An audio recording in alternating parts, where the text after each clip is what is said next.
Gracias. Buenas noches. Bienvenidos al programa. Yo soy Jaime Bailey. Hoy no es una noche cualquiera, no es una noche más. Hoy vamos a presentarles una entrevista que grabé en días pasados con el expresidente de Colombia, Álvaro Uribe. Álvaro Uribe fue presidente de Colombia de 2002 a 2010 y fui a Colombia, a Antioquia, a Río Negro, a la finca en la que él vive. Era un domingo tranquilo, soleado.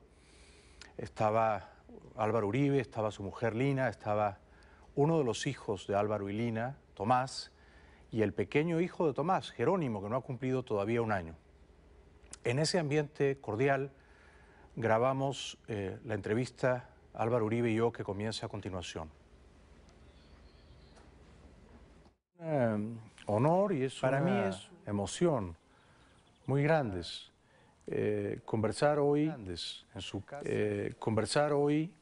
su casa, en su finca en Río Negro, Antioquia, Colombia, con el presidente colombiano, expresidente, pero yo le digo presidente porque me parece que hay que preservar esa tradición de respeto, don Álvaro Uribe Vélez, un héroe de Colombia y un héroe de nuestro tiempo. Presidente Uribe, muchas gracias por concederme esta entrevista. Jaime, a usted nuestra inmensa gratitud por esta entrevista y por desplazarse hasta acá. Y empezaría con una anotación. El heroísmo radíquese en el pueblo colombiano, que sigue para adelante a pesar de haber sufrido tanta violencia.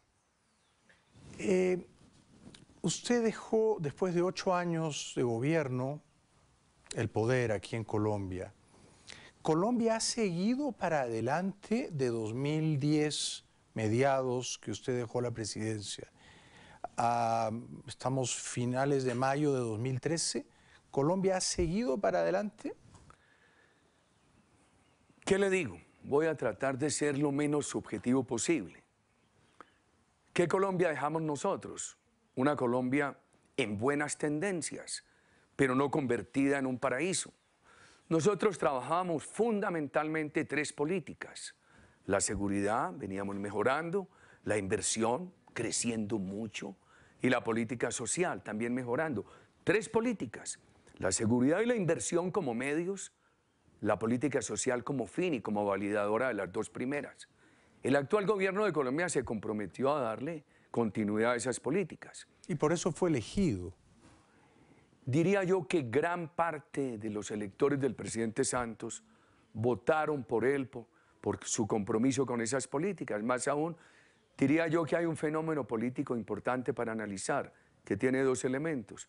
Pienso que la elección del presidente Santos en la vida moderna colombiana se constituye en la elección en la cual más ha influido el gobierno anterior.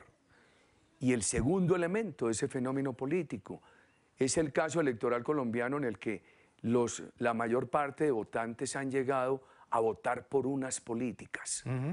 ¿Ha seguido Colombia con esas políticas? ¿Se han desviado algo?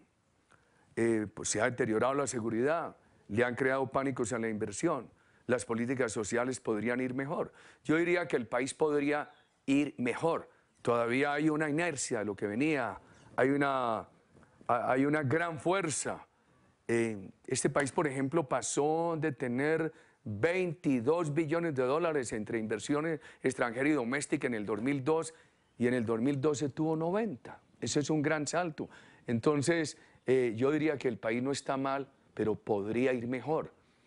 Es un país, la Colombia de hoy de Juan Manuel Santos, que fue su ministro de Defensa y que llegó a la presidencia gracias a usted y a todos los que votando por Santos querían rendirle un tributo de gratitud a usted.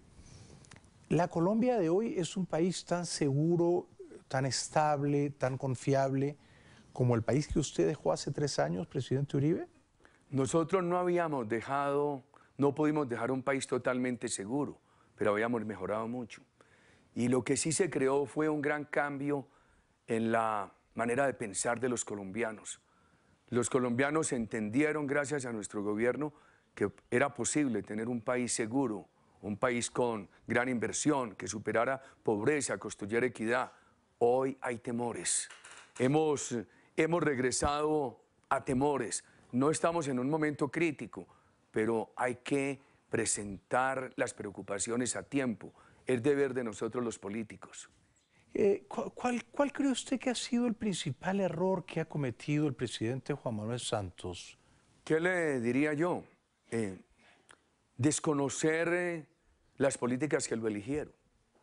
No darse cuenta que el gobierno que lo eligió traía al país por buen camino. Podría uno hablar, desagregar el gobierno en el tema de la seguridad, en el tema de los diálogos con la FARC, en el tema de la inversión, en el tema de la política social.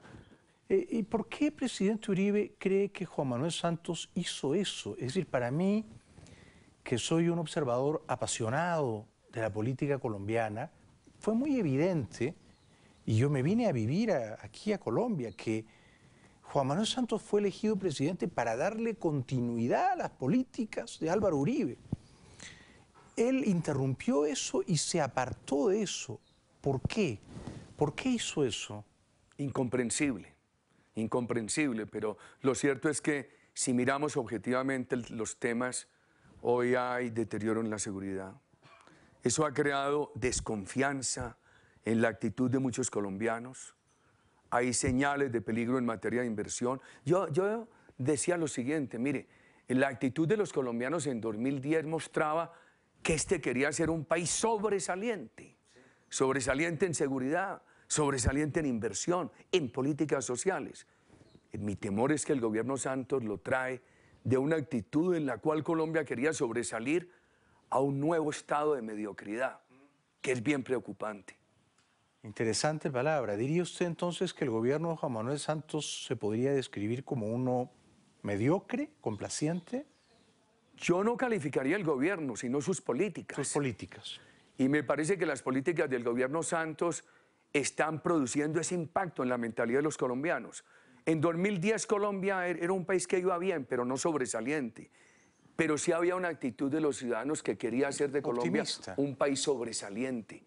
Y me parece que las políticas del presidente Santos vienen cambiando eso. Vienen creando en la ciudadanía nuevamente un espíritu de decir, vamos por un camino de mediocridad.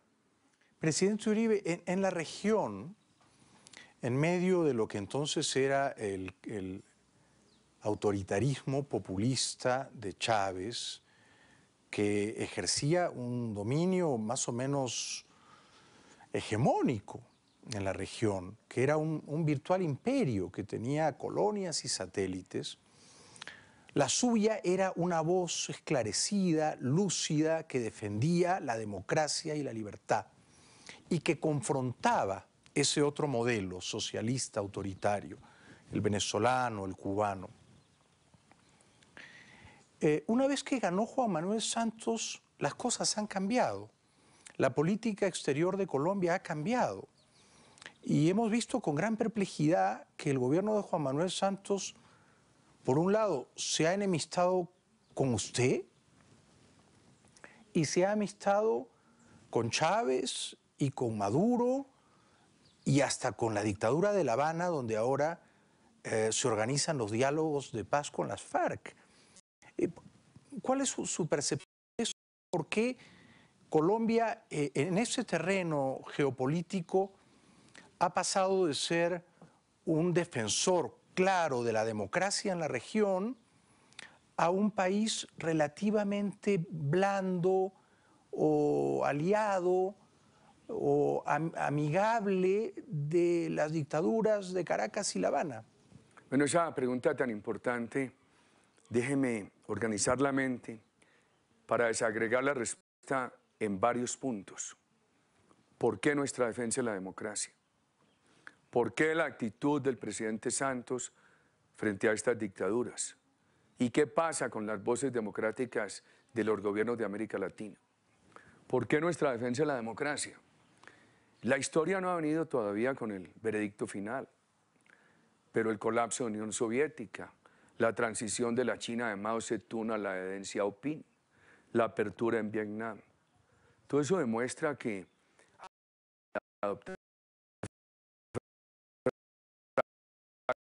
fracasaron fundamentalmente está ligada a nivel de vida. Por falta de valores democráticos de iniciativa privada, todos esos países vieron un gran rezago del nivel de vida. Y eso llevó además a la caída del muro de Berlín, etc. Esos socialismos contemporáneos, como el de Cuba, ha sido otro fracaso. Lo único que Cuba puede reivindicar es que eliminaron la pobreza absoluta, pero condenaron a todos los cubanos a ser pobres. Y han vivido por subsidios, no por creación de riqueza. Han vivido por el subsidio soviético, por el subsidio de Venezuela, y las cuentas indican ahora que están recibiendo más o menos 5.000 millones de dólares al año de transferencias desde los Estados Unidos. O sea que allí no hay ninguna creación de riqueza. Mire lo que ha hecho Venezuela. Venezuela tiene que importar el 70% de los alimentos que consume. Ha acabado la capacidad adquisitiva del pueblo venezolano. Han eliminado 200.000 empresas de las 600.000 que existían. Las reformas que ha introducido el chavismo en materia social, no digamos que son buenas o malas, las introdujo, pero no son sostenibles, a pesar de que tienen petróleo, por falta de iniciativa privada. Los valores democráticos son un camino de superación de pobreza, construcción de bienestar y de mejoramiento de la equidad distributiva. Segundo, ¿por qué el presidente Santos ha dado ese cambio? Inexplicable. ¿Por qué él, como periodista y como ministro, era el más duro crítico del régimen de Cuba? El más duro crítico. Lo recuerdo. Y como ministro de Defensa suyo.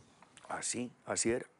Yo habría entendido que él hubiera asumido una actitud prudente, pero él pasó de ser el más crítico a ser un apologista de ese régimen. Él sabía como ministro de Defensa que ese régimen albergaba al terrorismo colombiano. Claro. Y graduó a ese régimen de promotor de la paz de Colombia. Increíble. Y me preocupa mucho es el tercer punto, muy brevemente. Sí. Mi pregunta es, ¿por qué el silencio de los gobiernos democráticos de América Latina?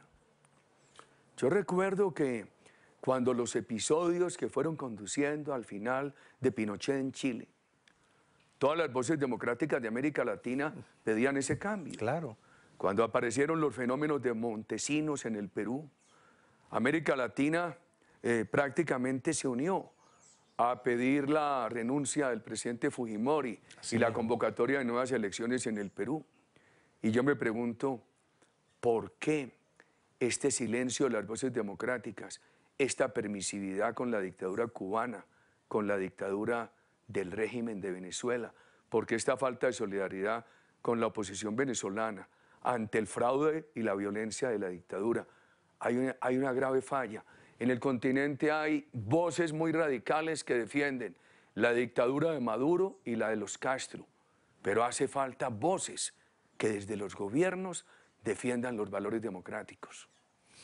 Y en ese sentido, permítame preguntarle, presidente Uribe, ¿usted se arrepiente de haber confiado en Juan Manuel Santos como candidato presidencial de las fuerzas que lo llevaron el año 2010 a ser presidente? ¿Fue un error de cálculo? ¿Pensó que él era leal y se encontró luego con una persona que tenía su propia agenda? Jaime, yo creo que yo soy muy mal político. Además, soy un provinciano. Confío en las gentes. Y los colombianos me dan la razón de confiar en las gentes, porque los colombianos son cumplidos. ¿Usted confiaba en él? Como confío en los colombianos. Este caso del presidente Santos, estos cambios yo no los sabría analizar. En una conversación que tuve hace no mucho con alguien que trabajó en nuestro gobierno y que está hoy en este tema del presidente Santos, le dije, hombre, es que me parece que el gran error del presidente Santos, de fulano y el suyo, fue haberse metido a nuestro gobierno. Ustedes no creían en nuestro gobierno, solamente lo utilizaron. Se valieron de un buen momento de opinión de ese gobierno, se vincularon a él, lo utilizaron sin creer en él. Dije, ¿cuál es la razón del presidente Santos y de ustedes para haber participado en un gobierno en cuyos principios no creían? Claro, porque la